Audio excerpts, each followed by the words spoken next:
দর্শক, আল আকসা সহ ফিলিস্তিনিদের নিয়ে কোরআনে বর্ণিত প্রতিটি বাণী সত্যি হচ্ছে বলে মত ধর্মীয় নেতাদের। ফিলিস্তিনিদের উপর ইসরায়েলের অত্যাচার বাড়ার সঙ্গে সঙ্গে বিশ্বজুড়ে আলোচনার কেন্দ্রবিন্দুতে পরিণত হয়েছে আল আকসা প্রাঙ্গণ। মুসলমানদের প্রথম কিবলা মসজিদে আল আকসা। অসংখ্য নবী ও রাসূলের পুণ্যভূমি এ মসজিদ। এ মসজিদকে মুসলমান থেকে শুরু করে ইহুদি ও খ্রিস্টান তিন ধর্মের অনুসারীরাই নিজেদের ধর্মীয় ও পবিত্র স্থান বলে দাবি করেন। এমনকি মুসলমানদের প্রথম কিবলাও ধরা হয় আল আকসাকে। মুসলমানরা এখানেই 5 ওয়াক্ত নামাজ আদায় করতেন। যদিও পরে মক্কায় কাবা মসজিদকেই কিবলা হিসেবে নির্ধারণ করা হয়, তবুও আল আকসা মসজিদের গুরুত্ব রয়েছে অপরিসীম।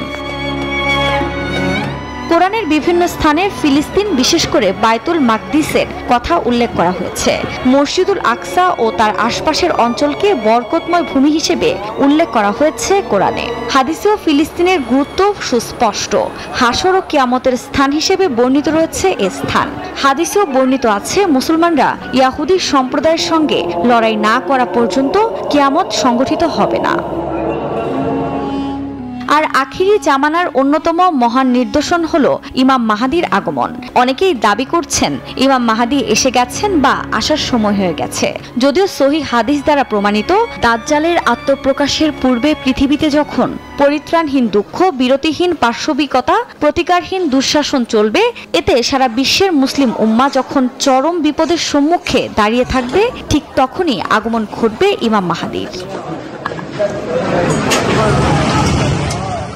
আফরিন মৌ, নিউজ 24।